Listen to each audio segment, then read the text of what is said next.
Welcome to the Property Profits Real Estate Podcast, the show where real estate investors talk strategy, capital, deals, and growth with your host, Dave Dubeau. Hey folks, welcome back to Gabe. We got an old friend zooming in again. Chris Lento is managing partner at EM Capital, does a lot when it comes to multifamily real estate investing. And we're going to have a chat about what he's up to these days with his value add strategy. So Chris, welcome back to the show. Yeah, I'm glad to be back, Dave. So for folks who aren't familiar with you, maybe give us a little brief snapshot of, as of 2026, what does the portfolio consist of? How many units, how many communities, kind of what's your buy box? Yeah, sure. Right now, the portfolio is just under 1,200 units. The buy box that we've been focusing on recently is over 150 units. And really, we're looking at purchase price between 20 million and 60 million. And these are Class C and A- assets, mainly in the Southeast. As built, no construction. And we like to have some value add component if it makes sense. We are open to a kind of just a good deal that doesn't need value add if we can find one. Especially right now where the value add premiums are not really penciling out in some of the markets. Yeah. So you have to be careful with what you can assume you can renovate and increase rents on right now. Most definitely. Okay, very cool. What markets are you in at the moment? We're in Charlotte, Raleigh, Columbia, South Carolina, Atlanta. I'm exiting out of Louisville, Kentucky, and Baltimore. Okay, very nice. So a little bit spread out there. Do you guys, where do you fit into the big scheme of things? Are you typically the controlling partner? You're part of a co-GP group of partners. Where does EM Capital fit in? Yes, we have about half of our portfolio is sourced and managed and raised by us, and then the other half is partnered with other GPs that we share kind of the capital raise and sourcing, and then I'm generally the lead on the asset management side for all of those properties. Okay, very good. So when it comes day to day, yeah. Okay, well you're okay. So you're managing I'm managing the managers, third-party managers and that sort of thing. Yes. So you're managing the managers, all that kind of good stuff. Yeah. Okay. So in your experience, Chris, what kind of sets you guys apart on the asset management side of things, or what comes easier to you than perhaps some other operators? I think we have a lot of experience doing it at this point. We have 12 assets. We've exited out of a number of assets. We have a pretty good process and system with the on-site management team. Weekly meeting reviews, tracking sheets, systems around how we like to market the properties. A good understanding and playbook on how to bring vendor kind of contract services in-house where applicable to save some operating expenses. We pay attention to the details. We trust our third-party managers, but we understand what they're doing, and we bring them new ideas and let them know how we like to do things. So, it's a balance there. We want to have a good relationship. We don't want to push them where it doesn't make sense. But, we have a lot of standardization across the portfolio that we've just learned over the years. Regular on-site management review with the regionals to determine how everyone's performing, give feedback. We have a owner bonus structure on top of the property manager bonus structure that we pay out quarterly to kind of incentivize maybe those specific things that we want to see in the next quarter or the next year.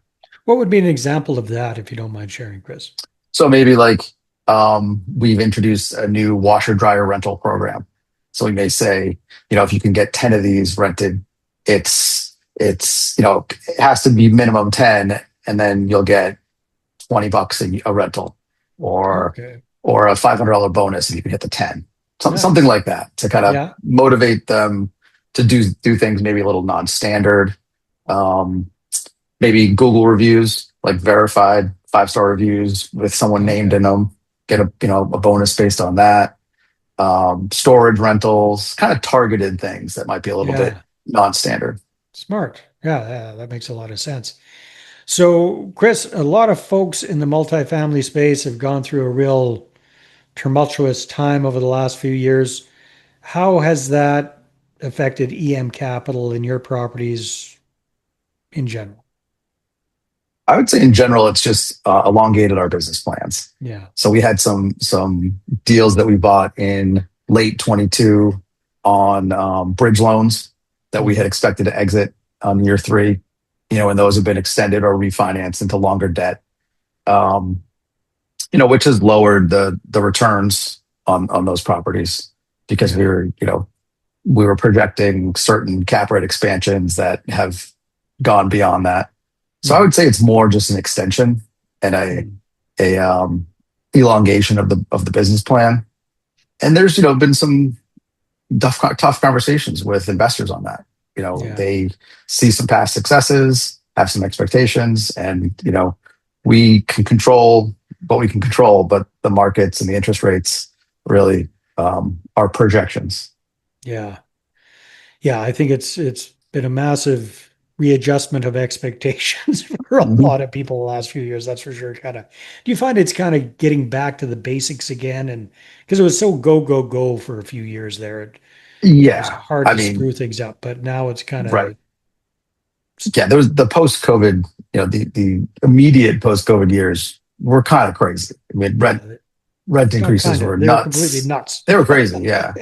Interest rates were People coming were down. flipping apartment buildings for crying out loud. And basically Yes. hold on to for 18 months, Yep. maybe do something, maybe don't. And Right. they're worth double your monty kind of thing. So yeah, that's not Yeah. No, it normal. was pretty crazy. So yeah, I think it's a lot of just back to kind of nuts and bolts and, Yeah. don't expect the interest rates to come down. Don't expect the cap rates to compress. And how do you, keep heads in beds and Hmm. keep expenses controlled and, just really operate multifamily real estate and Optimize. not Yeah, and not exactly. speculate. Yeah. Yeah, yeah, exactly. So you mentioned that your buy box, did I understand correctly? It's C minus and A minus properties or C B and minus. A minus. What's that? B and A minus properties. Okay, there. So I misheard you. All Yeah. right, that makes more sense. Yeah. That's kind of one extreme to the other kind of thing. Okay, so B and A minus properties. And so operationally, that's typically where you're looking to add value Yeah. to these properties, not necessarily major rehabs, anything like that. I mean, So we have a go ahead. number of properties that have, value add plans for the interiors, and we're waiting on them. We really want to be proved by the market. So we Okay. have capital available. We had maybe plans a year and a half ago to do a value add program. The market's soft, although definitely all of our markets are improving right now. And That's then once good. they're at the point where, they're showing that value add will get that 150 to 250 premium, we'll Mhm. start those programs. Okay. Yeah, that makes a lot of sense. So based on where the market's at right now and the different areas that you're investing, what are your plans or goals for the next 12 to 24 months? So as far as the properties we own, we're seeing demand pick up in Atlanta. And we have a big chunk of our portfolio there. Hmm. That construction cycle, a lot of the units are already built. They're being absorbed at a good rate. So we're expecting rent growth in the 3 to 4% there in the next 12 months. So Nice. we're gonna see that first, and then maybe test out a couple renovated units to see if we can get the renovations, and then start the plans in Atlanta. Charlotte and Raleigh are a little behind that Hmm. from the absorption and oversupply. So we're thinking 27 is the right time that we'll Okay. start seeing the rents increase there. And then our Columbia property has been pretty steady, kind of low 1 to 2% rent increase. We don't expect that to change, and we're getting ready to put that in the market in the next probably 3 to 4 months. Okay. No, that sounds good. So speaking of capital, some folks are finding it a little bit more challenging these days to raise capital, especially for multifamily deals, or go back to the well with existing investors that might be a little bit gun shy. Have you noticed any changes in the landscape over the last year or so when it comes to raising private capital? I don't know about the last year, but the last 3 years have been very tough. Yeah. So yeah, multifamily was just printing money for a couple of years there, and expectations, like you said, were set. And then, a fair amount of investors got burned. There was a lot of bad press. So certainly, capital is harder to raise. There's more pref equity out there, looking to get that sort of pseudo guaranteed slice of the capital stack. Yeah. And yeah, it just takes kind of continuously expanding your investor base into new areas. Some people, if you've lost money in the last 5 years, I would not blame you for being gun shy on getting into multifamily. Well, it's human nature, right? I mean, it's yeah.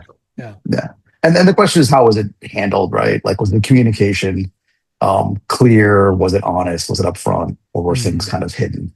And I think that changes the perspective as well. Oh, most definitely.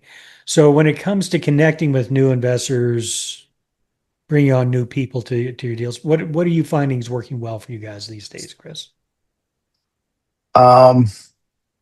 We do a lot of LinkedIn outreach. Okay. Kind of bring people in that way. And then connections, friends of friends, coworkers of existing investors that are getting good returns. Some of our properties are still doing very well. And just word of mouth expansion. So those two are really what we're seeing. And then I have partners that do a lot of conferences, kind of target the doctor community that they have inroads into. Good. Yeah, it is. Yeah. Fantastic. Awesome, Chris. Well, in these days, who are you looking to connect with?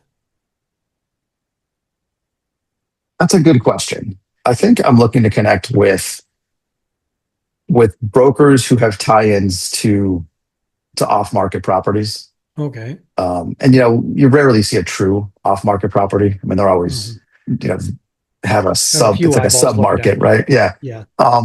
But there is plenty of investors out there who are doing 1031 exchanges, who don't want complicated sales, who don't want to go through the whole process. And if you have a very strong probability of closing, that you can get a reasonable deal, save some money on the transaction costs and the effort it takes to go in through all the hoops, go into best and final, lose best and final. I mean, there's a lot of effort in that. Whereas if you can get direct contact with an owner and, okay, what's your timing look like? Oh, you need it to be next spring. We can do next spring.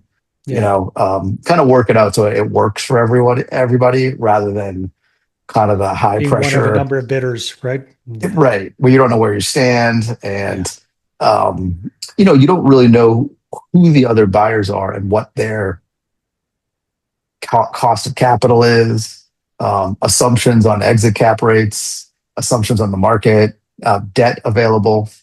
Yeah. So, it's kind of difficult to play that game. And we've been playing it and we've been successful, but it's a lot smoother if you can get kind of around all that. Have you had some experience with that recently, being able to go direct to seller? We have not actually where we got a number of deals where we are in like the broker's sort of handful of investors. Okay. And we've kind of a pocket listing situation. Yeah, the pocket listing. Yeah. And it's not quite direct to seller. We've not had anything where we like literally just found a seller. But although we do have a competition there, right? Yes. Yeah.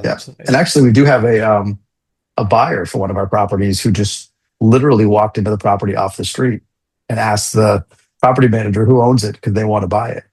And I was very skeptical, but it's going places. Legit. No, so you're the other side. It's the other way around. Yeah. Right.